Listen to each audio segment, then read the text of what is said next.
No fuiste invitada, mamá. ¡Vete de aquí! Eran las 11:17 de la mañana de un sábado cuando mi hijo se plantó frente a las puertas de la iglesia. Me miró directamente a los ojos delante de 230 personas y me dijo: «No fuiste invitada, mamá. Vete de aquí». No discutí, no imploré.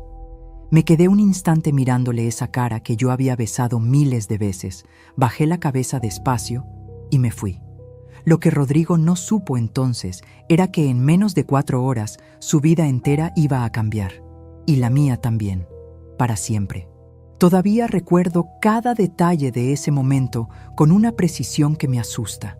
El sol de octubre golpeaba fuerte sobre las escalinatas blancas de piedra. Podía sentir el calor de los escalones a través de las suelas finas de mis zapatos negros, los únicos que tenía buenos para una ocasión así. Olía a flores, rosas blancas y azucenas, decenas de ellas, adornando cada rincón de la entrada. Un olor que desde ese día no puedo soportar. Y había un silencio extraño, de esos que pesan, porque 230 personas contenían la respiración al mismo tiempo. Podía sentir sus miradas como agujas en la espalda mientras me alejaba por ese camino de adoquines, con la cartera apretada contra el pecho y las manos tan frías que parecían de mármol. ¿Sabes qué fue lo más difícil de todo?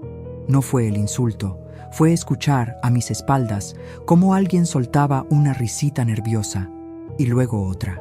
Y luego el murmullo volvía, y la música comenzaba de nuevo, y la vida seguía ahí dentro como si yo no existiera. Me senté en un banco de madera frente a una pequeña plaza, a 3 calles de la iglesia. No sé cuánto tiempo estuve ahí. El sol me daba en la cara y yo no me movía. Tenía la mente en blanco, de esa forma que solo ocurre cuando el dolor es demasiado grande para procesarlo de golpe.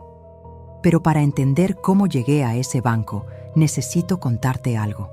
Necesito que sepas quién es Patricia Morales. No la mujer humillada del banco, la mujer de verdad. Me llamo Patricia. Tengo 61 años. Nací en un pueblo pequeño de Castilla, de esos donde todo el mundo se conoce, y los secretos no duran más de una semana. Soy la hija mayor de una familia sin grandes recursos, pero con una dignidad que mi madre me grabó a fuego desde que era niña. Patricia, me decía mientras me trenzaba el pelo antes de la escuela, una mujer puede perderlo todo menos su dignidad. Eso no se toca.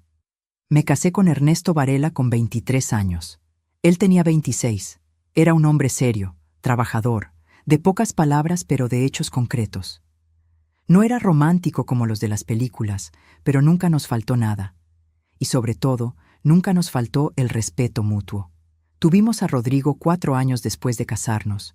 Fue un parto complicado. Estuve 18 horas en esa sala, y cuando me pusieron a ese bebé en los brazos, pensé que el corazón se me iba a salir del pecho. Rodrigo era todo. Lo fue desde el primer segundo. Lo que nadie te dice cuando tienes un hijo es que el amor de madre no tiene condiciones, pero tampoco tiene límites. Y eso puede ser lo más hermoso y lo más peligroso del mundo al mismo tiempo. Yo lo amaba sin condiciones. Y eso, con el tiempo, me hizo ciega ante cosas que no debí ignorar. Ernesto murió hace 3 años. Un infarto fulminante, sin avisar, un miércoles a las 7 de la mañana cuando bajaba a buscar el pan. Así, sin más. 34 años juntos y de repente, nada. El hueco que deja una persona que amaste toda la vida no se describe. Es físico. Te duele en el pecho, en los brazos, en los oídos, cuando el silencio de la casa se vuelve demasiado ruidoso. Rodrigo me llamó esa tarde. Lloró. Yo también. Nos abrazamos en el tanatorio y por un momento pensé que la tragedia nos había unido de una forma que no habíamos tenido nunca antes. Rodrigo y yo siempre habíamos tenido una relación funcional, afectuosa, pero con distancias que yo nunca supe exactamente de dónde venían. Pensé que perder a su padre lo cambiaba, que nos acercaba, pero me equivocaba. Y lo que no sabía entonces era que algo estaba ocurriendo en las sombras, algo que llevaría meses sin que yo me diera cuenta. Déjame reformularlo. Rodrigo no cambió el día que murió Ernesto. Rodrigo llevaba tiempo cambiando y yo me había negado a verlo. 3 meses después del funeral, me llamó para contarme que tenía novia. Se llamaba Valeria. «Es especial, mamá», me dijo con una voz que no le había escuchado en años. «Creo que es la definitiva». Me alegré. De verdad, pensé que la vida continuaba, que Rodrigo merecía ser feliz, que quizás esta mujer le haría bien. La conocí 6 semanas más tarde, en un restaurante del centro que costaba más por plato de lo que yo ganaba en 3 días. Rodrigo llegó con traje nuevo, de esos que se notan que son caros, aunque uno no entienda de marcas. Valeria llegó con un abrigo color camel que debía valer varios meses de mi pensión. Era guapa, de eso no hay duda. Alta, perfecta, con una sonrisa entrenada. Me saludó con 2 besos que no llegaron a tocar mis mejillas y durante toda la cena me habló mirando apenas a la altura de mi frente, como si yo fuera parte del paisaje. ¿Sabes qué noté esa noche? Que Rodrigo nunca me miró directamente a los ojos, en 2 horas de cena. Pero ya hablaré de eso. Antes de seguir, quiero pedirte algo. Si llegaste hasta aquí, es porque algo de esta historia te tocó. Verifica si ya estás suscrito al canal y dale a me gusta si puedes. Y cuéntame en los comentarios, ¿desde qué parte del mundo estás escuchando mi historia? Me hace mucho bien saber que no estoy sola. La segunda vez que vi a Valeria fue en casa de Rodrigo. Me invitó a cenar un domingo. Llegué con una fuente de croquetas que había hecho desde cero, con la receta de mi madre, porque no sé llegar a ningún sitio con las manos vacías. Valeria miró la fuente con una sonrisa que no era sonrisa y dijo: «¡Qué detalle, Patricia! Aunque aquí solemos cenar más, ligero». Y la dejó en la encimera de la cocina sin abrirla. Rodrigo no dijo nada. Esa noche, mientras fregaba los platos que nadie me pidió fregar, pero yo fregar porque no sabía qué otra cosa hacer con las manos, escuché a Valeria hablar en voz baja desde el salón. No escuché todo, solo una frase. Una frase que en ese momento decidí no darle importancia, y que ahora, mientras te lo cuento, me parece una señal que debí haber tomado mucho más en serio. Dijo: «Tu madre es de otro mundo, Rodrigo». Y él se rió. Eso fue hace 11 meses. Y en esos 11 meses ocurrieron cosas que yo no supe leer. Pero tú sí vas a poder leerlas, porque yo te las voy a contar una por una. Y al final vas a entender por qué ese sábado, sentada en ese banco de madera frente a una plaza vacía, lo peor todavía no había llegado. Lo peor llegó cuando volví a la iglesia. 11 meses. Eso es lo que duró el noviazgo de Rodrigo y Valeria antes de que él me llamara para decirme que iban a casarse. Era un martes por la noche, las 21:38. Yo estaba sentada en el sofá con una taza de manzanilla que ya se había enfriado y un programa de televisión que no estaba viendo realmente. La lámpara del rincón daba esa luz amarilla y tibia que siempre me ha gustado, la que hace que la sala parezca más acogedora de lo que a veces se siente cuando estás sola. El teléfono vibró y vi el nombre de mi hijo en la pantalla. Sonreí antes de contestar. Todavía hacía eso entonces, sonreír cuando llamaba a Rodrigo. «Mamá, tengo una noticia». Su voz sonaba extraña, no emocionada, extraña. Valeria y yo nos casamos en octubre, el día 18.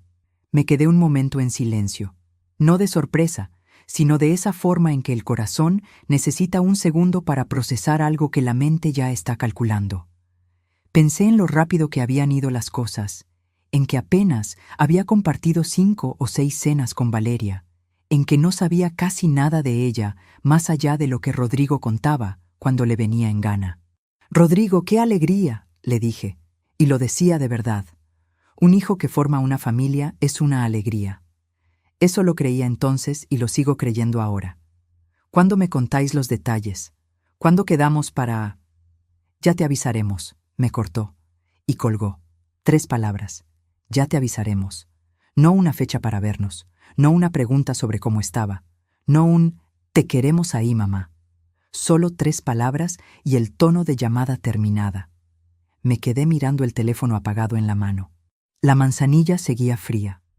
El programa de televisión seguía sonando. Y yo empecé a contarme a mí misma la historia que las madres nos contamos cuando algo duele sin querer reconocerlo. Están ocupados, tienen mucho que organizar, ya llamará con calma, es normal en los novios jóvenes. Me levanté del sofá, fui a la cocina, vacié la taza en el fregadero y me quedé apoyada en la encimera unos instantes, mirando la pared sin ver nada.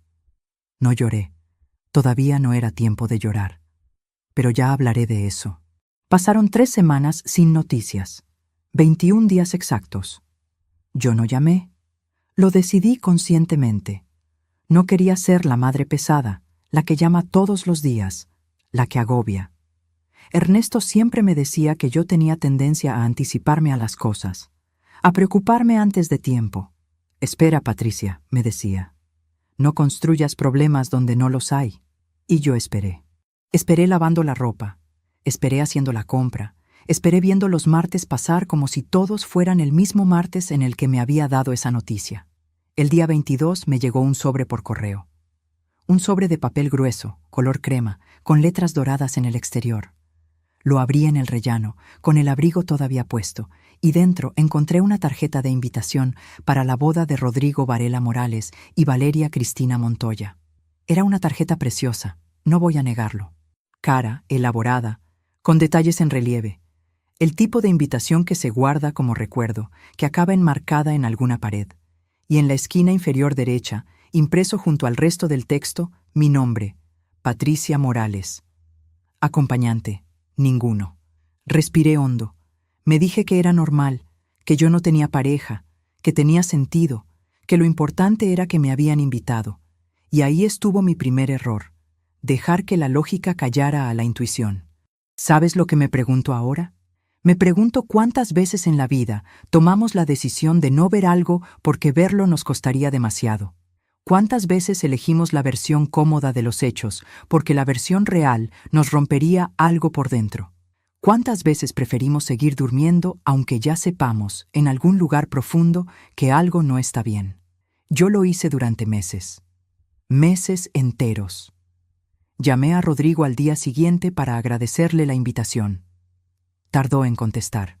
Cuando lo hizo, sonaba distante, como si la llamada lo hubiera pillado en mal momento. Ah, sí, ya la recibiste. Bien. Silencio.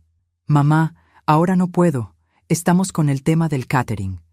Le dije que sí, que claro, que no se preocupara, y colgué con una sonrisa en la cara que nadie veía, porque yo sonreía aunque no hubiera nadie mirando. Es una costumbre que me quedó de cuando Ernesto vivía. Él decía que yo sonreía, incluso hablando por teléfono, y que eso se notaba en la voz. Me gustaba que lo notara. Me gustaba que me conociera tan bien. Pero esa vez, en cuanto colgué, la sonrisa desapareció sola. Déjame reformularlo. Rodrigo no estaba distante por el catering. Rodrigo llevaba semanas construyendo una distancia que yo no quería reconocer. Y Valeria era arquitecta de esa distancia, aunque yo tardara meses en entenderlo. El primer encuentro real entre Valeria y yo, después del anuncio de la boda, ocurrió en una reunión familiar. La madre de Rodrigo. Eso soy yo.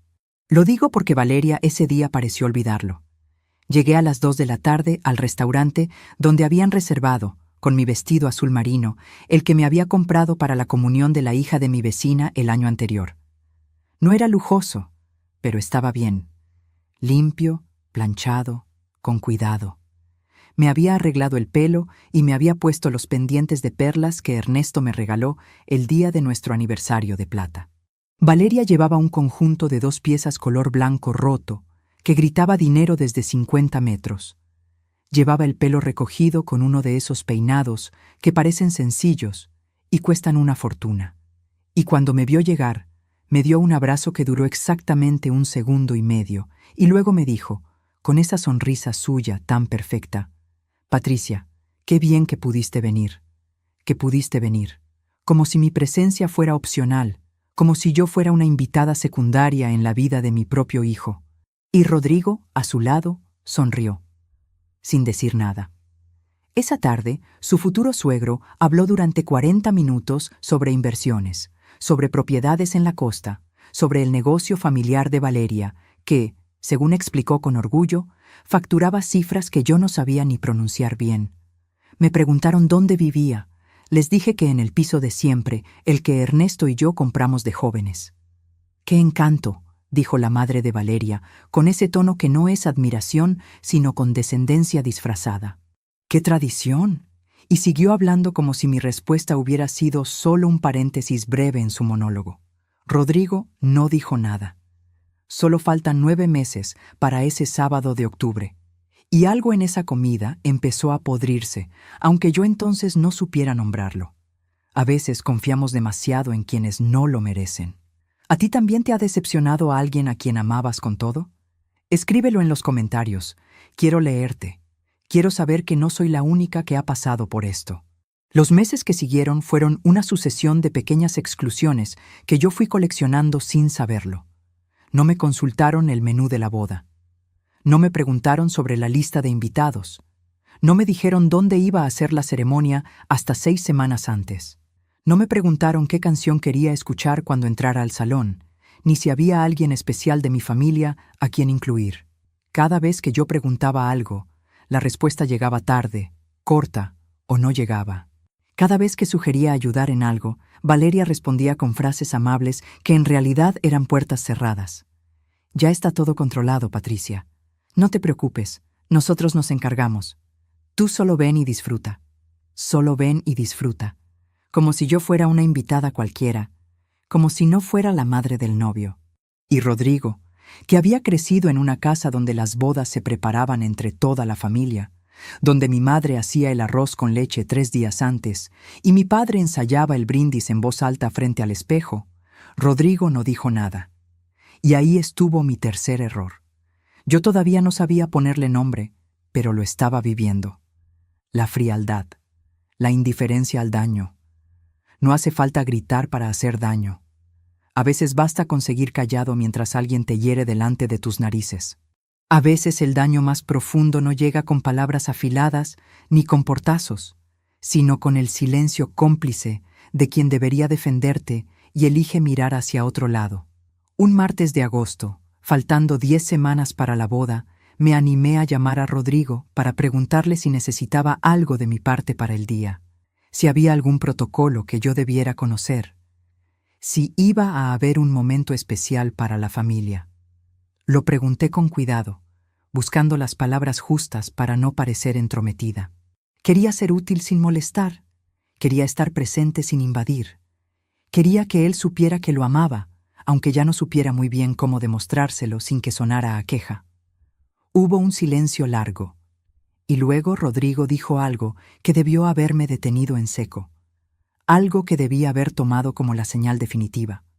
Dijo: «Mamá, este es nuestro día, no compliques las cosas». Yo no estaba complicando nada, solo estaba preguntando. Pero lo que no sabía entonces era que esa frase no era de Rodrigo. Esa frase tenía otro origen, y lo descubrí de la manera más devastadora posible. Pero eso todavía no había llegado. Todavía faltaban 10 semanas. Todavía yo seguía creyendo que el amor de un hijo es irrompible. Todavía creía que el día de esa boda yo estaría allí, en primera fila, con los ojos húmedos y el corazón lleno. Todavía no sabía lo que me esperaba al volver a esa iglesia. Faltaban 8 semanas para la boda, cuando ocurrió algo que debía haber tomado como una señal imposible de ignorar. Era un viernes por la tarde, las 17:23, y yo estaba en la cocina preparando una sopa de verduras. El olor del caldo llenaba el piso entero, ese olor que Ernesto decía que era el mejor del mundo, mejor que cualquier restaurante caro. Era uno de esos olores que te recuerdan que hay vida en una casa, que alguien está dentro, que alguien cuida. Estaba picando el apio cuando sonó el teléfono. Era Rodrigo. Contesté enseguida, como siempre. «Mamá, necesito pedirte algo». Su voz sonaba tensa, apresurada. «La boda va a tener un código de vestimenta, formal, colores neutros, nada llamativo». Hizo una pausa. «Valeria quiere que todo el mundo vaya coordinado». Le dije que sí, que no había problema, que me buscaría algo adecuado. «Bien», dijo, y antes de colgar añadió: «Y mamá, nada de bolsos grandes, que no desentone». Que no desentone, yo, la madre del novio, que no desentone en la boda de mi hijo. Colgué el teléfono y me quedé mirando el caldo que hervía en el fuego. Las verduras subían y bajaban despacio. Pensé en cuántas veces había cocinado esa misma sopa. Primero para Ernesto, luego para Rodrigo cuando era pequeño y tenía fiebre, luego solo para mí. Pensé en todo lo que ese olor representaba. Y me pregunté, por primera vez en voz alta, aunque estaba sola en esa cocina, ¿qué está pasando con mi hijo? Pero me respondí sola, como llevaba meses haciendo. Es la tensión de la boda. Es Valeria que es muy detallista. Es normal que los novios estén nerviosos. Y seguí picando el apio. Ese fue mi segundo error, confundir sumisión con comprensión. Las semanas que siguieron fueron una cuenta atrás que yo viví con una mezcla extraña de ilusión y angustia. Ilusión porque era la boda de mi hijo.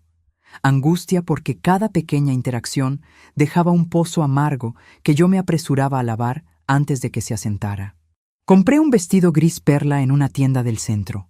Discreto, elegante, exactamente lo que me habían pedido. Me probé 4 antes de decidirme por ese. Todos grises, todos neutros, todos diseñados para no molestar. Me costó más de lo que debía gastar ese mes, pero lo hice. Porque quería hacer las cosas bien. Porque quería que Rodrigo estuviera orgulloso. ¿Sabes qué no ocurrió en ningún momento de esas semanas? Que Rodrigo me llamara para preguntarme cómo estaba. No una vez. Ni una sola llamada que no tuviera que ver con instrucciones, con logística, con cosas que yo debía o no debía hacer. En 38 días, mi hijo no me preguntó ni una vez cómo estaba durmiendo. Si echaba de menos a su padre. Si necesitaba algo. Ernesto llevaba 3 años muerto, y yo seguía aprendiendo a vivir sola. Seguía descubriendo qué hacer con los domingos sin ruido, con la cama demasiado grande, con el silencio que ocupa los huecos donde antes había otra persona. Pero Rodrigo no lo sabía porque Rodrigo no preguntaba. Déjame reformularlo. Rodrigo sí lo sabía. Lo que ocurría es que alguien le había convencido de que no era su problema. 4 semanas antes de la boda me llegó un mensaje de texto. No era de Rodrigo. Era de un número que no tenía guardado. Solo decía: Señora Patricia, soy la coordinadora de la boda de Rodrigo y Valeria. Le mandamos el programa del día para que sepa a qué hora debe llegar y dónde debe sentarse. ¿A qué hora debe llegar y dónde debe sentarse? Me mandaban el programa como a cualquier invitado. No había ninguna mención a un papel especial. Nada sobre el protocolo de entrada. Nada sobre si acompañaría a Rodrigo en algún momento. Solo un horario y un número de asiento. Una coordinadora de eventos, una desconocida, me estaba diciendo cuál era mi lugar en la boda de mi propio hijo. Abrí el documento adjunto. Me habían asignado el asiento número 47. Fila 8. Ni siquiera en las primeras filas. Fila 8. Entre los compañeros de trabajo de Valeria y los conocidos de la familia de ella. Me senté en la silla de la cocina y estuve un buen rato sin moverme. El teléfono todavía en la mano. El documento todavía en la pantalla. Fila 8. Lo leí 3 veces, como si en alguna de las lecturas los números fueran a cambiar. Respiré profundamente, dispuesta a llamar a Rodrigo para preguntarle con calma si había algún malentendido. Para decirle con palabras tranquilas que quizás la coordinadora se había equivocado. Para darle la oportunidad de corregirlo. Pero antes de que marcara su número, me llegó otro mensaje. Esta vez sí era de Rodrigo. Solo decía: ¿recibiste el programa? Sin signos de interrogación, sin emoticono, sin nada. Le dije que sí, que lo había recibido, y le pregunté, con todo el cuidado del mundo, si el asiento de la fila 8 era correcto o si había sido un error. Tardó 40 minutos en responder. 40 minutos exactos, porque yo estuve mirando el teléfono sin soltarlo. No lo dejé en la mesa, ni fui a hacer otra cosa.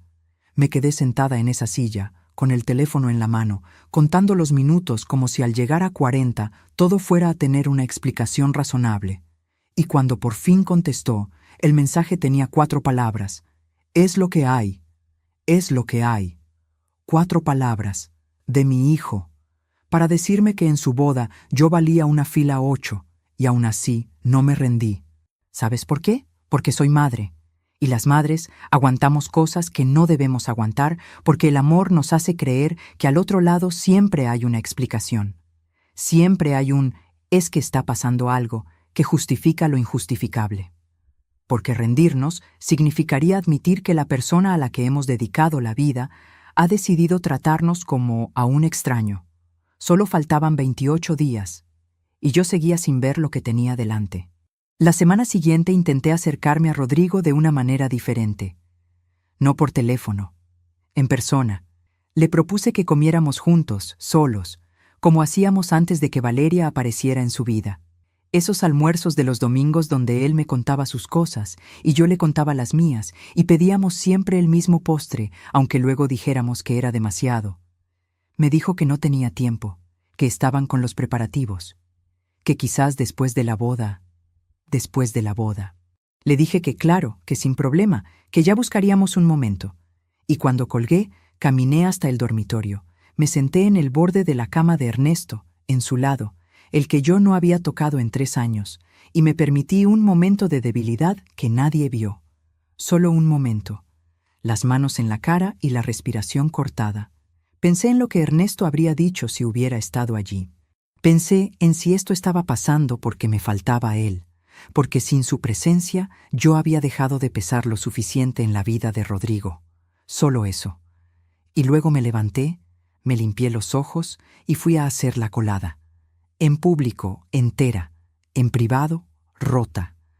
Así llevaba meses, pero lo que no sabía entonces era que ese derrumbe privado era el más pequeño de todos los que me esperaban, porque faltaban 20 días. Y en esos 20 días iba a ocurrir algo que durante mucho tiempo fui incapaz de contarle a nadie.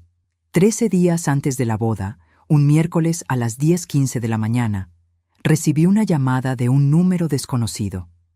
Lo cogí pensando que podría ser algo relacionado con la boda, algún proveedor, algún detalle de último momento. Pero la voz que habló no era de ningún proveedor. Era una mujer, mayor que yo, calculé, con una voz serena y directa que me puso los pelos de punta desde el primer segundo. Una de esas voces que no tiene prisa y que precisamente por eso asusta. Dijo: «Señora Patricia, no sé si recuerda haberme conocido. Soy Consuelo, la tía de Rodrigo por parte de Ernesto». La conocía, vagamente. La habíamos visto en el funeral de Ernesto y poco más. Una mujer callada, de esas que observan mucho y hablan poco. De las que nunca dicen nada que no sea necesario. «Necesito contarle algo», dijo. «No sé si debo, llevo días dudando, pero si yo estuviera en su lugar, querría saberlo». Me quedé quieta. La cocina en silencio. Solo el ruido del tráfico afuera y esa voz al otro lado del teléfono que me decía que había algo que yo necesitaba saber. Un escalofrío me recorrió la espalda, de esos que el cuerpo manda cuando la mente todavía no ha entendido lo que ya sabe. «¿Qué ocurre, Consuelo?» Hubo una pausa, y luego dijo: «Patricia, en esa boda no la esperan. No de la manera en que usted cree». Colgué el teléfono unos minutos después, con las manos temblando y la cabeza llena de preguntas sin respuesta. Consuelo me había dicho suficiente para asustarme y demasiado poco para entender. Solo me dijo que tuviera cuidado, que prestara atención, que no todo era lo que parecía, y que si en algún momento sentía que algo no estaba bien, que confiara en ese instinto, porque ese instinto no se equivoca. Estuve 3 días dándole vueltas a esa llamada. 3 días intentando decidir si llamar a Rodrigo para preguntarle directamente, si ignorarlo y confiar en que Consuelo se equivocaba, si cancelar mi asistencia. 3 días en los que no dormí bien, en los que comí sin hambre y en los que caminé por el piso hablando sola, buscando respuestas en un silencio que no las tenía.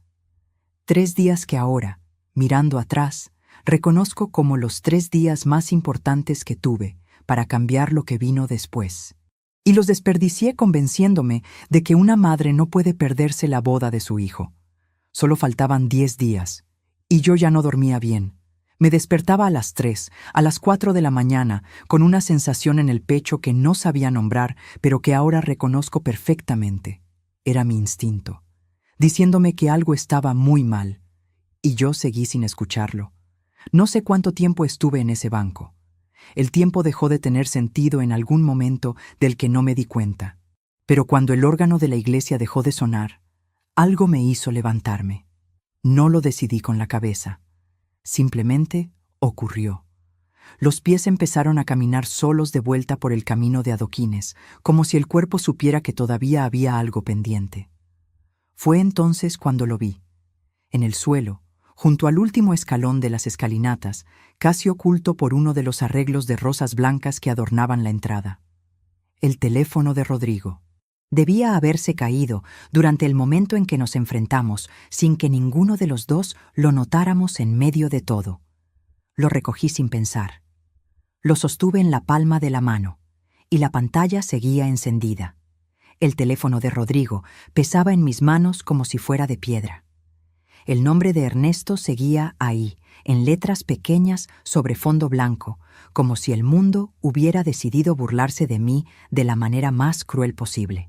Me pregunté si alguien podía ver desde afuera la expresión de mi cara en ese momento. Espero que no. Leí el mensaje despacio. 1 vez, 2 veces, 3. Decía: Hijo, hoy es tu día. Haz lo que tienes que hacer. Ella no forma parte de tu nueva vida. Ya es hora. Me quedé paralizada. Las piernas no respondían. La explanada silenciosa, el sol de octubre, el órgano que seguía sonando al otro lado de la pared de piedra, todo siguió igual. Todo siguió funcionando como si nada. El mundo no se detiene cuando a ti se te rompe algo por dentro. Esa es una de las crueldades más silenciosas que existe. Y yo allí de pie con ese teléfono en la mano y ese mensaje en los ojos que no conseguía procesar. Ernesto llevaba 3 años muerto. 3 años, 2 meses y 14 días. Y alguien había enviado ese mensaje desde su número esa misma mañana, a las 8:47 de la mañana de ese sábado, 2 horas antes de que Rodrigo me mirara a los ojos en esas escalinatas y me dijera que me fuera. ¿Sabes qué fue lo primero que pensé? No pensé en quién lo había enviado. No pensé en el cómo ni en el por qué. Lo primero que pensé fue en Rodrigo. En mi hijo leyendo ese mensaje por la mañana, solo en algún cuarto, con la corbata sin anudar y los nervios de la boda en el cuerpo. En mi hijo creyendo, o queriendo creer, que era su padre quien le escribía desde algún lugar, y obedeciendo. Eso fue lo que me rompió. No el mensaje en sí, sino imaginar a mi hijo solo con ese teléfono, leyendo esas palabras y tomando la decisión que tomó. Subí por la conversación, despacio, con el pulgar, tratando de no temblar. Y lo que encontré me obligó a sentarme en el escalón de la puerta lateral, porque las piernas finalmente cedieron. No era un solo mensaje, eran meses de mensajes. El primero estaba fechado hacía exactamente 8 meses. 8 meses.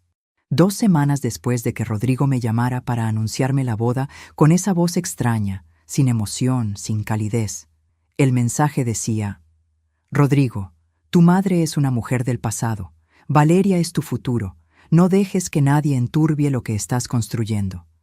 Seguí subiendo.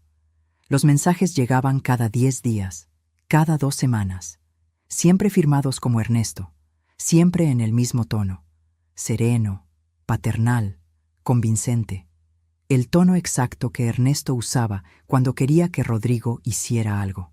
Como si alguien hubiera estudiado a mi marido, como si alguien lo hubiera analizado con cuidado, con paciencia, con frialdad, para copiarlo con precisión. Tu madre no entiende el mundo en que vives ahora. Patricia nunca aceptará a Valeria. Es mejor mantener distancia. Un hombre necesita construir su propia familia, sin interferencias. Las palabras resonaron en mi cabeza.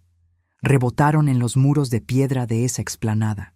Recorrieron 8 meses de silencios de Rodrigo que de repente tenían explicación.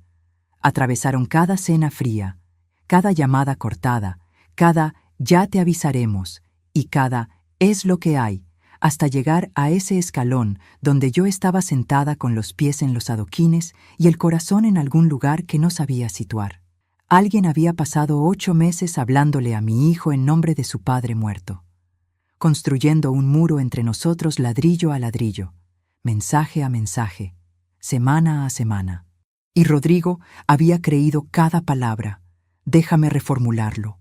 Rodrigo había querido creer cada palabra, porque cuando pierdes a tu padre y alguien te ofrece su voz de vuelta, aunque sea falsa, aunque sea imposible, la necesidad puede más que la razón. El duelo tiene esas grietas, esos huecos oscuros por los que se puede colar cualquier cosa que prometa alivio. Y alguien lo sabía. Alguien conocía exactamente esa grieta en mi hijo y la había usado sin ningún escrúpulo, sin ningún remordimiento. Con toda la premeditación del mundo, seguí leyendo. Busqué el principio de la conversación. El mensaje más antiguo estaba fechado hace 11 meses, 3 semanas antes de que Rodrigo me llamara por primera vez para presentarme a Valeria. Era el más corto de todos. Solo decía: Rodrigo, hay alguien que quiero que conozcas. Se llama Valeria. Cuídala. Me quedé mirando esa frase durante mucho tiempo. El sol me daba en la cara y yo no lo sentía. Alguien no había aparecido en la vida de mi hijo por casualidad. Alguien había sido introducida, dirigida, colocada allí con un propósito que yo tardé meses en entender y que todavía, sentada en ese escalón, no terminaba de asimilar en su totalidad. Todo el noviazgo, toda la boda, todo el alejamiento sistemático, piezas de un mismo tablero que alguien había movido con una paciencia que me helaba la sangre. ¿Sabes qué es lo que más duele en estas situaciones? No es el engaño en sí. Es el trabajo que alguien puso en ese engaño, el tiempo, la paciencia, la frialdad que se necesita para planificar el daño durante meses y ejecutarlo con precisión. Eso no es un impulso. Eso es una decisión tomada con calma y sostenida en el tiempo. Y eso dice algo sobre la persona que lo hizo que va mucho más allá de la crueldad de un momento. Dice que para esa persona yo no era un obstáculo que se encontró por el camino. Era un objetivo. Guardé el teléfono en el bolso. Me levanté del escalón. Volví a la explanada y me quedé de pie, con la espalda contra la pared de piedra fría, escuchando el órgano al otro lado. La ceremonia seguía. Los votos se estaban diciendo. Rodrigo estaba en ese altar creyendo que su padre le había dado la bendición para estar allí, para casarse con esa mujer, para alejarse de mí. Y yo tenía el teléfono en el bolso que lo demostraba todo. Tomé la decisión en ese momento. No de entrar, no de interrumpir. Eso no lo habría hecho nunca. Una boda es sagrada aunque te hayan herido. Eso me lo enseñó mi madre y no lo iba a olvidar en un escalón. Pero tomé otra decisión, una que iba a requerir paciencia, una que iba a requerir exactamente el mismo tipo de calma fría que alguien había usado contra mí durante meses. Porque si querían guerra, iban a encontrar a alguien que también sabía esperar. Iba a dejar que la ceremonia terminara, iba a dejar que la gente saliera y se dispersara. Y entonces iba a entrar a esa iglesia vacía y iba a esperar a mi hijo. Mañana sería demasiado tarde. Tenía que ser ese día. Me alejé de la explanada y caminé de vuelta a la plaza del banco de madera. Me senté. Saqué el teléfono del bolso, el mío, y busqué el número de Consuelo, la tía de Rodrigo que me había llamado 13 días antes con esa voz seria y directa, la que me había dicho que tuviera cuidado, la que sabía algo que yo todavía no sabía del todo. Contestó al primer tono, como si hubiera estado esperando. Consuelo, dije, necesito que me cuentes todo. Hubo una pausa larga, y luego ella respiró hondo y dijo, Patricia, ¿dónde estás ahora mismo? Le dije que estaba en la plaza, que no había podido entrar a la boda, que Rodrigo me había echado, que había encontrado el teléfono, que había leído los mensajes. Otro silencio, más largo que el anterior. De esos silencios que no son vacíos, sino que están llenos de cosas que alguien está decidiendo si decir. Y luego Consuelo dijo algo que me hizo cerrar los ojos. Entonces ya sabes parte de la verdad, pero solo parte. ¿Solo parte? Los mensajes. 8 meses de mensajes. La introducción de Valeria. El plan sistemático para alejarme de mi hijo. ¿Eso no era la verdad completa? ¿Qué más hay, Consuelo? Patricia, dijo ella despacio, como alguien que está eligiendo cada palabra con mucho cuidado. ¿Sabes quién tiene el teléfono de Ernesto? No lo sabía, nunca lo había pensado. Después de que Ernesto murió, yo misma había guardado sus cosas, su ropa, sus libros, sus objetos. Pero el teléfono de Ernesto. Yo lo había puesto en una caja con otras pertenencias suyas y lo había guardado en el armario del pasillo. Seguía allí.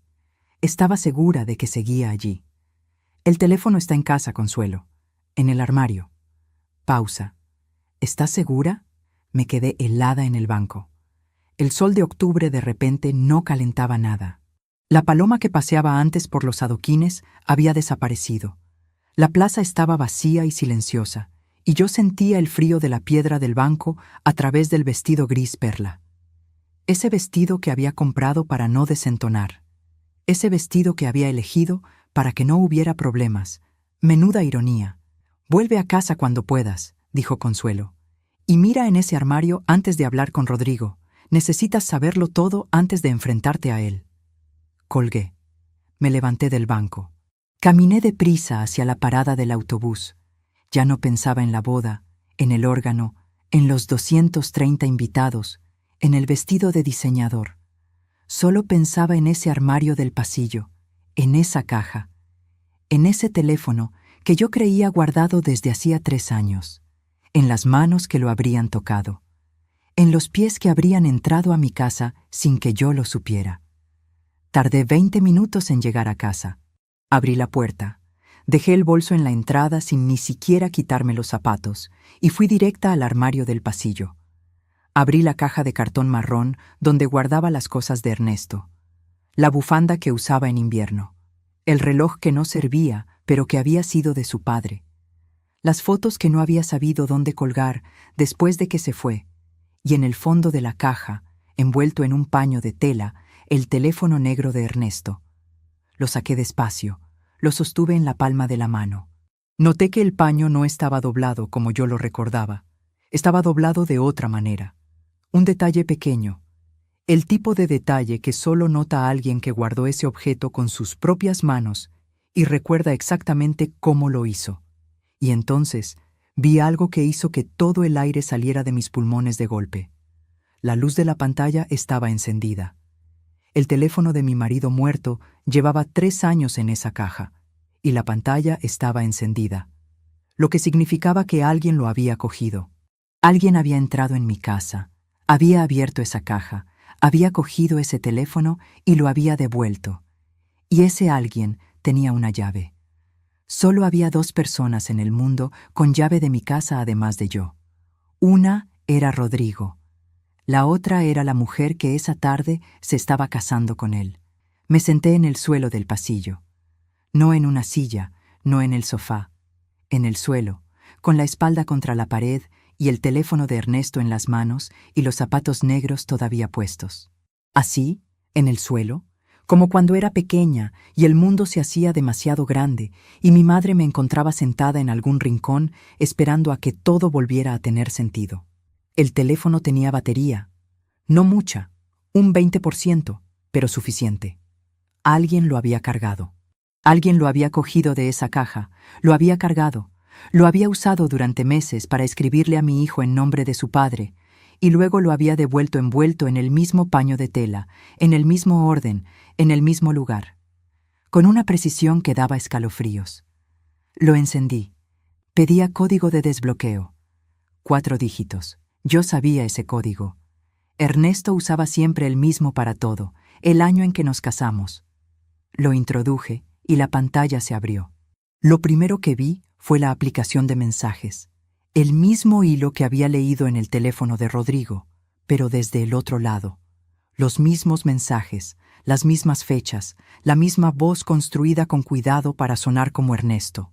Y al final del hilo, el último mensaje enviado esa mañana a las 8:47, el que yo ya conocía. Pero había algo más, algo que desde el teléfono de Rodrigo no había podido ver. El historial de acceso al teléfono. Las horas en que había sido desbloqueado durante los últimos meses, casi siempre entre las 11 de la mañana y la 1 del mediodía. los martes y los jueves, con una regularidad que no era casualidad. Era una agenda. Era alguien que tenía un horario y lo cumplía. Martes y jueves, entre las 11 y la 1. Yo trabajaba los martes y los jueves por la mañana en la mercería del barrio donde llevo años echando horas para ayudar a la dueña, que es amiga mía desde hace décadas. Salía de casa a las 9:30 y no volvía hasta las 2. 3 horas de ventana. 3 horas que alguien conocía perfectamente. Alguien que sabía mis horarios. Alguien que tenía mi llave. Alguien que había entrado en mi casa con la misma tranquilidad con que se entra en la propia. Cerré los ojos. Apoyé la cabeza contra la pared fría del pasillo. Y por primera vez en todo ese día interminable, me permití sentir el peso completo de lo que estaba comprendiendo. No había sido un impulso. No había sido una decisión tomada en un mal momento. Había sido un plan. Un plan construido ladrillo a ladrillo durante meses, con acceso a mi casa, con conocimiento de mis rutinas, con la voz de mi marido muerto usada como herramienta. Un plan que había tenido un solo objetivo desde el principio: sacarme de la vida de mi hijo antes de que esa boda ocurriera. Y había funcionado. Estuve en el suelo del pasillo no sé cuánto tiempo. El sol fue cambiando de posición en las ventanas. Las sombras se alargaron. Y yo seguía ahí, procesando, ordenando, entendiendo. Cuando por fin me levanté, lo hice con una calma que me sorprendió a mí misma. No era resignación, era otra cosa. Era esa serenidad particular que llega cuando el dolor supera cierto umbral y el cuerpo decide que ya no puede seguir derrumbándose y tiene que empezar a construir algo nuevo con los escombros. Me quité los zapatos negros. Me puse el jersey viejo que cuelgo detrás de la puerta de la cocina. Puse la cafetera. Y mientras el café hacía su ruido familiar, me senté a la mesa con los 2 teléfonos delante, el mío y el de Ernesto. Tenía que pensar con claridad. Tenía que ordenar lo que sabía y lo que todavía no sabía. Tenía que decidir qué hacer con esa información y cuándo y cómo. Lo que sabía: alguien con llave de mi casa había cogido el teléfono de Ernesto, lo había usado durante 8 meses para manipular a mi hijo y lo había devuelto. Las 2 personas con llave eran Rodrigo y Valeria, a quien Rodrigo le habría dado una copia en algún momento de su relación. Lo que no sabía todavía era el porqué. El móvil detrás de todo aquello. Porque alejarme de Rodrigo era el resultado, pero no era suficiente explicación. La gente no construye planes de 8 meses sin una razón que vaya más allá de no querer a la suegra en las reuniones familiares. Había algo más. Lo sentía con la misma certeza con que se siente el frío antes de que empiece a llover. Llamé a Consuelo. Eran las 4:17 de la tarde. La boda en ese momento estaría en el banquete, entre brindis y fotos y el ruido de gente feliz que no sabe lo que yo sé. Encontré el teléfono, le dije cuando contestó. Estaba en la caja. Alguien lo había cargado. Consuelo no se sorprendió. Eso me dijo algo. ¿Sabías lo del teléfono?, le pregunté. Lo sospeché, dijo. Hay cosas que cuando las ves desde fuera tienen una forma que no puede ser coincidencia. Rodrigo cambió demasiado rápido y demasiado completamente. Eso no ocurre solo. ¿Y por qué no me lo dijiste antes? ¿Por qué esperaste hasta 13 días antes de la boda?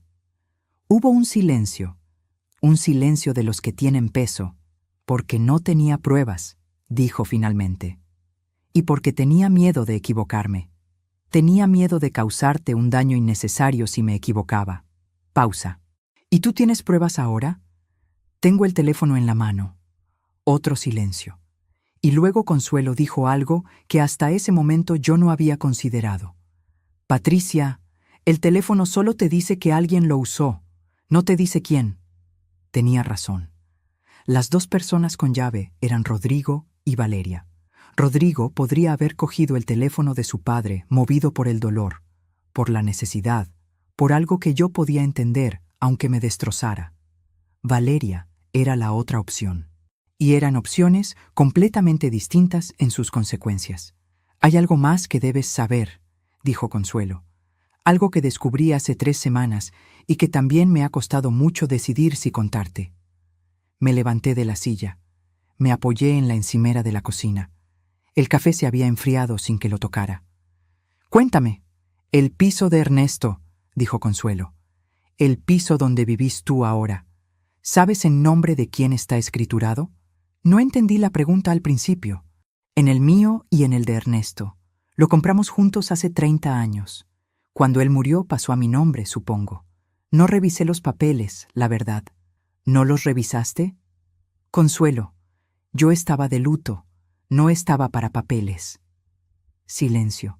«Patricia, necesitas revisar esos papeles. Esta semana, antes de hablar con Rodrigo, antes de hacer nada más». Me quedé fría. El jersey viejo de repente no abrigaba nada. «¿Qué hay en esos papeles, Consuelo?» «No lo sé con certeza», dijo. Y en su voz había algo que me indicó que mentía piadosamente, que sí lo sabía o lo sospechaba y que no quería ser ella quien me lo dijera. Pero hay cosas que Ernesto hizo en los últimos meses antes de morir que nadie en la familia entendió del todo. Movimientos, decisiones, cosas que en su momento atribuimos al cansancio, a la preocupación por el negocio, pero que ahora, con todo esto, tienen otra forma. Colgué el teléfono con cuidado. Lo dejé sobre la mesa junto al de Ernesto. Y me quedé de pie en la cocina, con los pies fríos en el suelo de baldosa, mirando por la ventana el cielo de octubre que se estaba volviendo naranja. Ernesto. Ernesto que murió hace 3 años de un infarto en el rellano cuando bajaba a buscar el pan. Ernesto que en los últimos meses, antes de morir, estaba raro, callado, preocupado, pero que siempre que yo le preguntaba me decía que era el trabajo, que era el cansancio, que no era nada. Ernesto que no me dejó carta, no me dejó explicaciones, no me dijo nada de lo que tuviera en la cabeza en esos meses finales. ¿O sí? Me fui derecha al dormitorio. Abrí el cajón de la mesilla de noche de Ernesto, el que no había abierto en 3 años, porque no había podido, el que seguía siendo suyo, aunque él ya no estuviera. Lo abrí despacio, como si al otro lado pudiera encontrar algo que me sorprendiera, y metí la mano dentro. Había cosas pequeñas. Un mechero que ya no funcionaba, unas monedas viejas, una estampita religiosa doblada, y debajo de todo, un sobre cerrado, sin escribir por fuera, con el borde ligeramente amarillado por el tiempo. Lo saqué, lo sostuve. Las manos me temblaban de una manera que ya no tenía nada que ver con el miedo, sino con algo mucho más antiguo y mucho más profundo. Lo abrí. Dentro había una sola hoja doblada en 3. La letra de Ernesto, esa letra apretada y regular que yo había reconocido en 1000 notas, en 1000 listas de la compra, en 1000 pequeños papeles que guardaba en cajas sin saber por qué. Empecé a leer. Y cuando llegué a la 3ª línea, tuve que sentarme en el borde de la cama, porque las piernas decidieron que ya habían tenido suficiente por un día. La carta no estaba fechada, pero empezaba con estas palabras: «Patricia, si estás leyendo esto es porque algo salió mal. Y lo siento, lo siento». 3 años muerto, y todavía me pedía perdón desde una hoja de papel amarillada en el fondo de un cajón. Seguí leyendo, despacio, cada palabra, sin saltarme nada. Y lo que esa carta contenía era una historia que yo no había sabido nunca. Una historia que había ocurrido en paralelo a la mía durante años, silenciosa, escondida, hasta que Ernesto decidió en algún momento escribirla en un papel y meterla en ese cajón por si acaso lo que acababa de ocurrirme a mí. Mañana sería el día. Mañana Rodrigo volvería del viaje de novios con Valeria, o llamaría, o aparecería en algún momento, y yo ya sabía lo que iba a decirle. Pero necesitaba una noche para terminar de entenderlo todo. Una noche entera con esa carta y con esos teléfonos y con los papeles del piso que iba a revisar, aunque me costara el alma abrirlos. Una noche para preparar la conversación más importante de mi vida. Esa noche no dormí. No lo intenté siquiera. Me senté a la mesa de la cocina con la carta de Ernesto desplegada delante de mí, el teléfono de él a la izquierda, el mío a la derecha, y una taza de café que volví a dejar enfriar sin tocar. La luz de la cocina zumbaba levemente, ese sonido bajo y constante que de noche se vuelve más audible. Y yo leí esa carta 4 veces de principio a fin, hasta que la letra apretada de Ernesto se me grabó en los ojos como si fuera mía. Ernesto lo sabía. No todo. No los mensajes desde su teléfono, eso era imposible, porque cuando escribió esa carta todavía estaba vivo. Pero sabía otras cosas. Cosas que había descubierto meses antes de morir y que había cargado en silencio porque Ernesto era así, de esos hombres que protegen a los suyos, guardándose el peso para ellos solos, sin entender que a veces el peso compartido es más ligero que el peso solo. La carta explicaba que un año antes de su muerte, Ernesto había descubierto que el piso donde vivíamos tenía un problema legal. Un problema que venía de mucho antes, de cuando lo compramos, de un error en la escritura que nunca habíamos detectado porque nunca habíamos tenido razón para revisarla. Un error que en su momento era irrelevante, pero que con los años y con ciertos cambios en la legislación, se había convertido en una grieta que alguien podía explotar. Alguien lo había explotado. Ernesto escribía con esa economía de palabras que lo caracterizaba, sin adornos, sin rodeos. Decía que había consultado a un abogado, que el abogado le había explicado que si él moría sin corregir ese error notarial, la titularidad del piso quedaba en una situación ambigua que podía ser impugnada, que había intentado arreglarlo, pero que los trámites eran complicados y los tiempos del notario largos, que tenía intención de resolverlo antes de que fuera necesario, que esperaba no tener que usar nunca ese cajón. Pero no llegó a tiempo. Un infarto fulminante un miércoles a las 7 de la mañana, cuando bajaba a buscar el pan, sin avisar, sin tiempo para el notario, para los trámites, para cerrar esa grieta que había dejado abierta, y alguien sabía que esa grieta existía. Eso era lo que Consuelo me había intentado decir sin decirlo del todo. Eso era lo que había en esos papeles que yo nunca había revisado. El piso donde yo vivía, donde había vivido toda mi vida adulta, donde habían crecido Rodrigo, donde Ernesto había muerto, ese piso tenía una situación legal que lo dejaba expuesto, y si alguien conseguía que yo lo abandonara voluntariamente, o que Rodrigo como heredero tomara ciertas decisiones, esa grieta podía convertirse en una puerta. Me levanté de la silla, caminé hasta el salón, me quedé de pie frente a las fotos que cuelgan en la pared de la entrada, las de siempre, las de toda la vida. Rodrigo recién nacido, Rodrigo en su primera comunión, Ernesto y yo en nuestra boda, jóvenes, serios, con esa solemnidad que tienen las fotos antiguas, la familia que habíamos construido ladrillo a ladrillo durante décadas. Y alguien había decidido que eso tenía un precio. Volví a la cocina. Busqué en el cajón donde guardo los papeles importantes, ese cajón que todo el mundo tiene y que nadie quiere abrir porque dentro siempre hay algo que requiere atención y tiempo y energía que en ese momento no tenemos. Lo abrí. Busqué las escrituras del piso. Las encontré en el fondo, dentro de una carpeta azul que Ernesto había rotulado con su letra en un trozo de cinta adhesiva. Las saqué, las puse sobre la mesa y empecé a leer con la misma lentitud con que había leído la carta, sin saltarme ninguna línea, sin dejar que la densidad del lenguaje legal me hiciera rendirme a mitad. Tardé 2 horas. 2 horas de lenguaje notarial y referencias a artículos y números de registro que yo no entendía del todo, pero que fui anotando en un papel para preguntarle a alguien que sí entendiera.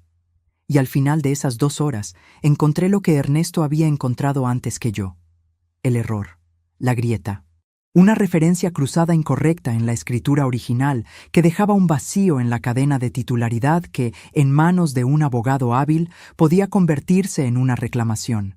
No era una certeza jurídica, pero era suficiente munición para alguien que quisiera usarla. Las 5 de la mañana. El cielo afuera empezaba a aclarar levemente.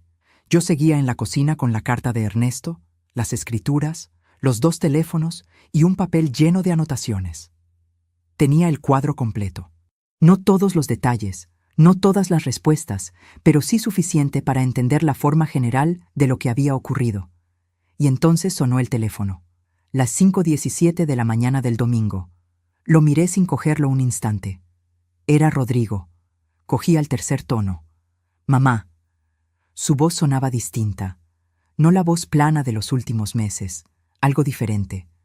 Algo que tardé un segundo en identificar y que cuando identifiqué me apretó el pecho de una manera que no esperaba. Sonaba asustado. Rodrigo. Mi voz salió serena. No lo planeé. Fue natural, de esa forma en que algunas cosas salen cuando llevas horas preparándote para un momento sin saber que te estás preparando. Mamá, perdí el teléfono en la iglesia. ¿Lo tienes tú? Silencio breve. Solo un segundo. Sí, dije. Lo tengo. Otro silencio. Más largo. Y en ese silencio cabían 8 meses de mensajes y una carta en el fondo de un cajón y un piso con una grieta en las escrituras y una noche entera sin dormir. Mamá, yo... Empezó y se detuvo. Empezó otra vez. Lo que pasó hoy en la iglesia... Ya hablaremos, Rodrigo, no esta noche. Pero yo necesito... Esta noche no, repetí. Y en mi voz no había dureza, solo firmeza. La diferencia es importante, y Rodrigo la conocía desde pequeño. Mañana, a las 10 de la mañana, aquí en casa. Hubo una pausa larga, y luego dijo, muy bajo, ¿estarás bien esta noche? Esa pregunta. Después de todo ese día, de las escalinatas, de compórtate, de es lo que hay, de fila 8, después de todo eso, me preguntaba si estaría bien esa noche. Y lo decía con la voz de cuando tenía 8 años, y me preguntaba lo mismo desde el fondo de la cama, cuando había tenido una pesadilla. Cerré los ojos un momento. Sí, Rodrigo, estaré bien. Y colgué. Me quedé con el teléfono en la mano, escuchando el silencio de las 5 de la mañana. El cielo seguía aclarando despacio. En algún lugar de la calle, un pájaro empezó a cantar antes de que hubiera suficiente luz para justificarlo. De esa manera que tienen algunos pájaros de adelantarse al amanecer como si no pudieran esperar. Recogí los papeles, los ordené con cuidado.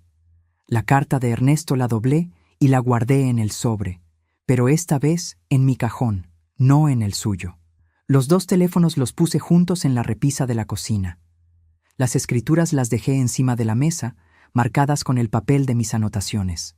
Luego fui al dormitorio, me tumbé vestida encima de la cama y dormí 3 horas, sin sueños, con esa forma de dormir que tiene el cuerpo cuando ha llegado al límite exacto y necesita apagarse aunque sea un momento para poder seguir funcionando. Me desperté a las 8:15, me duché, me vestí con ropa cómoda, no el vestido gris perla, no los zapatos negros, sino la ropa de los días normales, la de estar en casa y ser yo misma. Me hice un café que esta vez sí bebí. Me comí una tostada de pie frente a la ventana, mirando la calle que se llenaba despacio con el movimiento del domingo por la mañana. A las 9:58 sonó el telefonillo. Respiré hondo. Fui a abrir. Rodrigo subió solo. Eso ya me dijo algo. Cuando abrí la puerta estaba en el rellano con la ropa del día anterior, el traje oscuro arrugado, la corbata aflojada, los ojos que no habían dormido bien. Me miró y yo le miré, y en ese espacio de 2 segundos pasaron 34 años de vida compartida, de cumpleaños y de cenas y de problemas resueltos juntos y de la mano que le di cuando murió su padre y de todas las veces que le había querido sin condiciones y sin pedir nada a cambio. «Pasa», le dije. Entró. Se sentó en el sofá de siempre, en su sitio de siempre, como había hecho toda la vida. Yo me senté frente a él en la silla. Entre nosotros, sobre la mesa, las escrituras del piso, el teléfono de Ernesto y la hoja con mis anotaciones. Rodrigo los miró, y vi en su cara el momento exacto en que entendió que yo sabía más de lo que él había imaginado. «Mamá», dijo, y en esa sola palabra había algo que no había escuchado en meses, algo que reconocí de inmediato aunque llevara mucho tiempo sin oírlo. Culpa, culpa genuina. «Antes de que empieces», dije, «quiero que sepas que no estoy aquí para atacarte. Estoy aquí porque eres mi hijo y porque lo que voy a contarte necesitas oírlo. Todo». Abrí la conversación en el teléfono de Ernesto. Lo puse sobre la mesa frente a él con la pantalla hacia arriba. Rodrigo lo miró, se quedó inmóvil, y el color de su cara cambió de una manera que no necesitaba palabras. Todavía me pregunto si hice lo correcto al mostrarle todo de golpe. si debía haber ido más despacio, con más cuidado, con más pasos intermedios. ¿Y tú? ¿Qué habrías hecho en mi lugar? Escríbelo en los comentarios. Quiero saber lo que piensas de verdad, porque lo que vino después de ese momento cambió todo. Absolutamente todo. Rodrigo se quedó mirando el teléfono de su padre durante un tiempo que no supe medir. No lo tocó. Solo lo miró, con esa inmovilidad que tienen las personas cuando el cerebro recibe algo demasiado grande para procesarlo de golpe y necesita unos segundos para decidir por dónde empezar. Yo no dije nada. Esperé. Había aprendido en esa noche larga que la prisa era mi enemiga, que lo que tenía que decir necesitaba espacio, y que ese espacio solo podía crearlo el silencio. Fue Rodrigo quien habló primero, y lo que dijo no fue lo que yo esperaba. ¿Cuánto tiempo llevas sabiendo esto?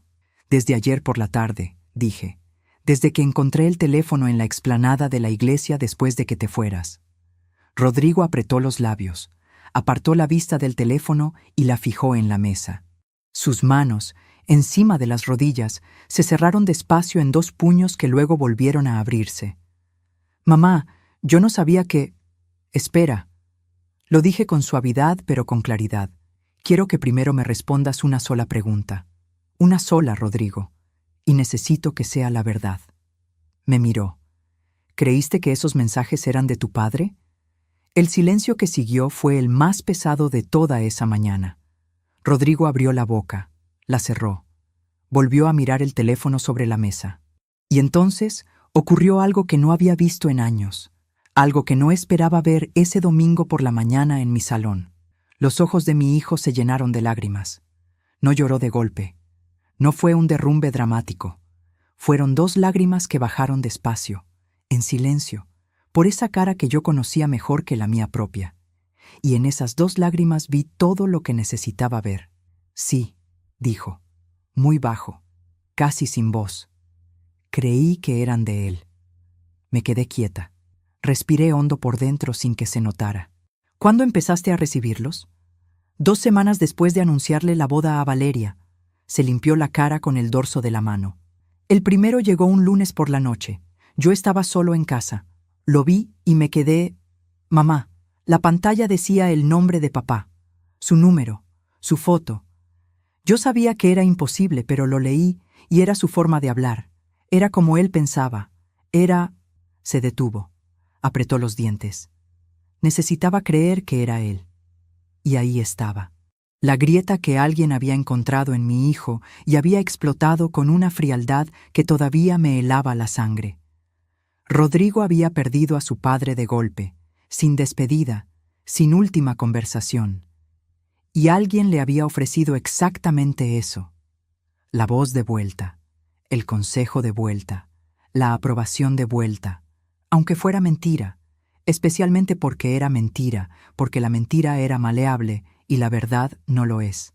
¿Se lo contaste a Valeria?, pregunté. Una pausa, muy breve, pero yo la vi. ¿Sí? ¿Cuándo? Cuando recibí el segundo mensaje. Ella estaba conmigo, lo leyó. ¿Y qué dijo? Rodrigo tardó en responder.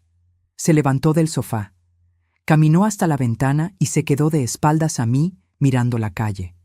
Las manos en los bolsillos, los hombros caídos hacia adelante de una manera que me recordó exactamente a cómo se ponía de niño cuando había hecho algo que sabía que estaba mal. Dijo que quizás era una señal, que quizás papá estaba intentando comunicarse de alguna forma. Pausa. Que debía escucharle. Las palabras resonaron en el salón. Rebotaron en las paredes donde colgaban las fotos de 30 años. Recorrieron el pasillo por donde Ernesto había caminado miles de veces. Y llegaron hasta mí con todo su peso. Alguien había estado presente cuando llegó el segundo mensaje. Alguien había leído ese mensaje junto a Rodrigo y había decidido alimentar la ilusión en lugar de destruirla. Lo que significaba que Valeria sabía desde el segundo mensaje que esos textos no eran de Ernesto. Y había callado. No solo había callado. Había empujado a Rodrigo a seguir leyendo, a seguir creyendo, a seguir obedeciendo. Me levanté de la silla. Fui a la cocina y volví con las escrituras del piso y el papel de mis anotaciones. Los puse sobre la mesa frente al sofá. Rodrigo se giró al escuchar el ruido del papel y volvió a sentarse cuando vio lo que había en la mesa. Rodrigo, necesito contarte algo que encontré anoche. Algo que tu padre dejó escrito antes de morir y que ninguno de los dos sabíamos. Le leí la carta. No toda, solo las partes relevantes, las que explicaban el error en las escrituras, la grieta legal, la conversación con el abogado, la intención de Ernesto de arreglarlo antes de que fuera necesario. Rodrigo escuchó sin interrumpir, con los codos en las rodillas y la cabeza ligeramente inclinada, esa postura que tenía desde niño cuando estaba procesando algo serio. Cuando terminé, hubo un silencio largo. ¿Me estás diciendo que el piso tiene un problema legal que alguien podría usar para reclamarlo?, dijo despacio, como si estuviera ordenando las palabras en voz alta para entenderlas mejor. Eso es lo que dice el abogado al que consultó tu padre. Necesito que un abogado lo revise. Esta semana. Mamá. Su voz tenía ahora una urgencia que no había tenido antes. ¿Tú crees que Valeria sabía esto? La pregunta que los dos habíamos estado rodeando desde que entró por esa puerta. No lo sé con certeza, dije. Pero alguien tenía tu llave, Rodrigo. Alguien entró en esta casa los martes y los jueves por la mañana mientras yo trabajaba. Alguien cogió el teléfono de tu padre, lo cargó, escribió esos mensajes y lo devolvió. Eso no lo hizo nadie de fuera. Rodrigo se levantó de nuevo. Volvió a la ventana. Y esta vez, cuando se giró para mirarme, su cara tenía una expresión que no había visto en años. No era el hijo distante de los últimos meses. No era el hombre que me había dicho, compórtate 3 días antes de su boda. Era algo más parecido al Rodrigo de antes, al que todavía no sabía fingir lo que no sentía. Al poco de empezar nuestra relación, dijo, Valeria me pidió que le diera una llave de esta casa. Dijo que quería poder venir a verte cuando yo no pudiera, que quería tener una relación contigo, que era importante para ella sentirse parte de la familia desde el principio. Pausa. Yo le di la llave sin pensarlo. En aquel momento me pareció lo más natural del mundo. El silencio que siguió fue diferente de todos los anteriores. Fue el silencio de 2 personas que están llegando al mismo lugar desde caminos distintos, y que en un momento concreto levantan la vista y se dan cuenta de que están en el mismo punto. Rodrigo, dije, hay algo que quiero que entiendas antes de que hagamos nada más. Antes de que llames a nadie, antes de que tomes ninguna decisión. Me levanté y me acerqué a él. No lo toqué todavía. Solo estuve cerca. Lo que te han hecho a ti también es un daño. Alguien usó el dolor que tenías por tu padre para dirigir tus decisiones durante meses. Eso no es amor. Eso no es lo que le deseo a mi hijo. Rodrigo cerró los ojos. Y esta vez sí se rompió del todo. No con dramatismo, no con gritos. Se rompió como se rompen los hombres que han aprendido a contener demasiado durante demasiado tiempo. De repente, en silencio, sin que nada los pueda parar una vez que empieza. Me acerqué un paso más y lo abracé. Así, de pie en el salón, con las escrituras sobre la mesa y los 2 teléfonos en la repisa y la foto de Ernesto colgada en la pared, mirándonos desde su marco. Mi hijo de 76 kilos, que ahora medía casi 1,80 m y que lloraba en mis brazos, igual que cuando tenía 7 años y se había caído en el patio del colegio. No dije nada, solo lo sujeté, y él tampoco dijo nada. Solo respiró. No sé cuánto tiempo estuvimos así. El suficiente para que algo que llevaba meses roto empezara a tener la forma de una posible reparación. No completa, no inmediata, pero una forma. Cuando nos separamos los dos teníamos los ojos húmedos y ninguno de los dos dijo nada sobre eso porque no hacía falta. Me senté en el sofá y él se sentó a mi lado.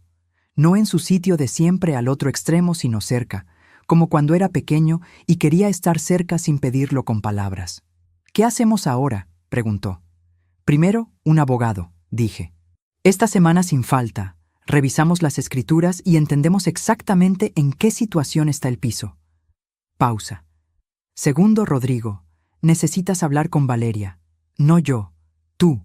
Necesitas preguntarle directamente y mirarla a los ojos cuando te responda. ¿Y si lo niega todo? Entonces tenemos el teléfono de tu padre, que según la carta que él escribió, según el historial de acceso y según la llave que tú le diste a ella, apunta en una dirección muy clara. Lo miré. Pero antes de llegar a eso, dale la oportunidad de explicarse, porque si no, siempre te quedará la duda de si fuiste justo. Rodrigo asintió despacio. Miró el teléfono de Ernesto sobre la repisa. Mamá, ¿puedo preguntarte algo? Siempre. ¿Cómo pudiste estar tan tranquila anoche? Después de todo lo que pasó en la iglesia, después de encontrar esto, después de la carta de papá, ¿cómo no te derrumbaste? Me quedé un momento pensando en la respuesta honesta. No la respuesta que suena bien, la verdadera. Me derrumbé, dije, en el suelo del pasillo, sola, con los zapatos todavía puestos. Me derrumbé bastante. Sonreí apenas. Pero tu abuela me enseñó desde pequeña que una mujer puede perderlo todo menos su dignidad. Y la dignidad no es no romperse, es saber cuándo romperse sola y cuándo estar entera para los demás.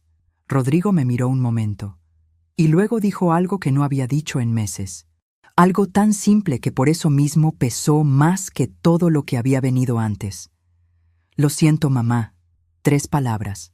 Las mismas 3 palabras con las que empezaba la carta de Ernesto.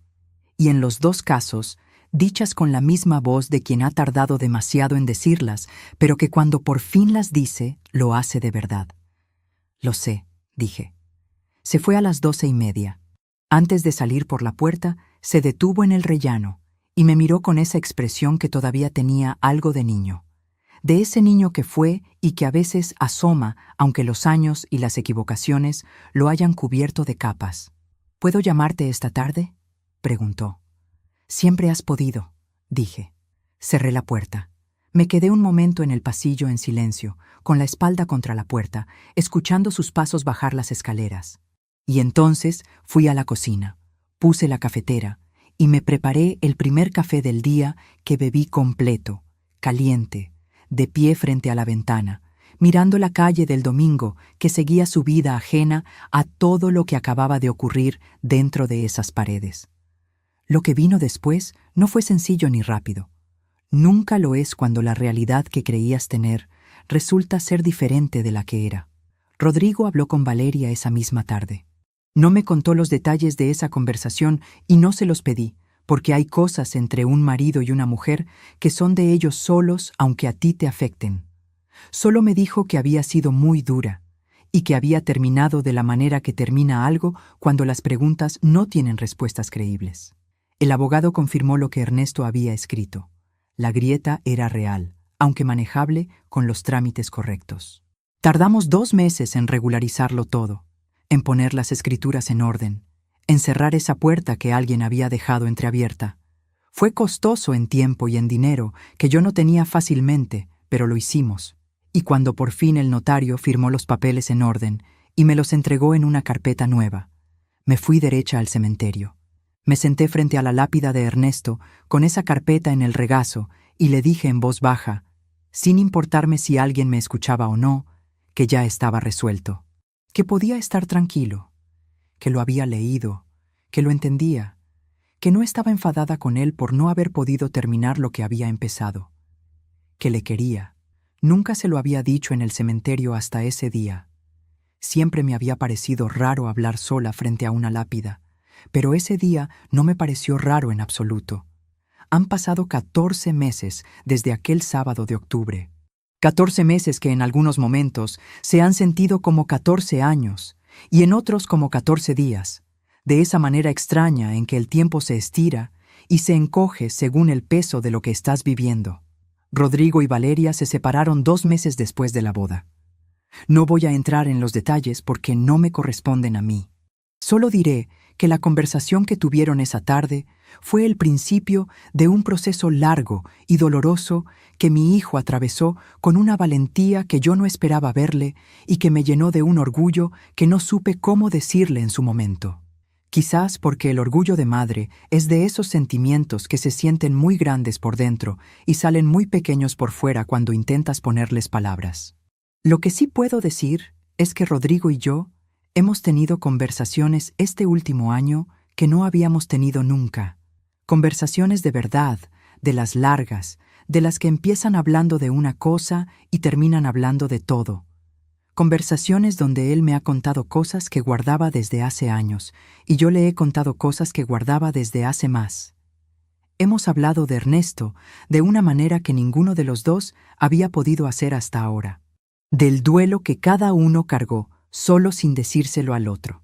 De lo mucho que nos parecemos en esa costumbre de proteger callando, que es una costumbre que viene de lejos y que los dos hemos tenido que aprender a soltar.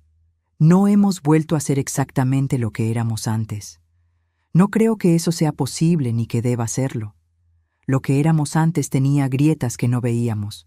Lo que somos ahora tiene cicatrices que sí vemos. Y eso, aunque suene raro, es mejor. Las cicatrices al menos son honestas. Los domingos hemos retomado los almuerzos. No siempre, no todas las semanas, porque la vida tiene su propio ritmo y hay semanas que no cuadran. Pero cuando podemos, nos sentamos en esta misma mesa de esta misma cocina y pedimos siempre el mismo postre, aunque luego digamos que es demasiado.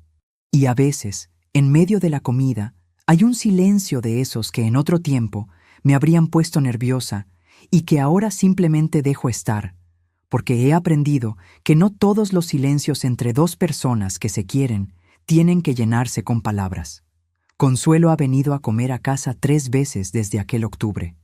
Es una mujer que me gusta más cada vez que la conozco mejor. Tiene esa clase de sabiduría que no viene de los libros, sino de haber vivido mucho y haber observado todavía más. Le estoy agradecida de una manera que todavía no he encontrado las palabras exactas para expresar. Quizás porque hay gratitudes que son tan grandes que el lenguaje se queda corto. Y lo único que puedes hacer es seguir invitando a esa persona a comer y esperar que lo entienda. El piso sigue siendo mío, con las escrituras en orden, sin grietas, sin puertas entreabiertas que nadie debería haber intentado cruzar. Cuando el notario me entregó los papeles firmados y los sostuve en las manos, pensé en Ernesto, en lo mucho que se habría aliviado si hubiera podido saber que estaba resuelto, en lo injusto que es que no pudiera saberlo. Y luego pensé que quizás hay cosas que uno hace en vida que siguen funcionando después, que siguen cuidando aunque el que las puso en marcha ya no esté para verlo. Esa carta en el cajón de su mesilla fue lo más Ernesto que Ernesto hizo en su vida. Guardar el problema para él solo y dejar la solución escrita por si acaso, por si yo la necesitaba. La necesité. Y aquí estoy. Hay algo que he aprendido este año que no sé si habría podido aprender de otra manera. Y es que el dolor más difícil de sobrevivir no es el que viene de los enemigos. Es el que viene de las personas que amas. Porque cuando alguien que no conoces te hace daño, tienes todos tus recursos disponibles para defenderlo. Pero cuando te lo hace alguien a quien has querido desde el primer día, desde antes incluso de conocerlo bien, el daño entra por donde no hay defensa, por las grietas que el amor deja abiertas precisamente porque confías. Eso no significa que el amor sea un error. Significa que el amor real, el que vale la pena, es el que sobrevive a ese conocimiento y sigue eligiendo confiar aunque ya sepa lo que puede costar, con más cuidado, con más lucidez, con los ojos más abiertos. Pero sigue eligiendo. Mi madre me dijo una vez, sentada en la cocina de la casa donde me crié, que la dignidad no es la ausencia del dolor.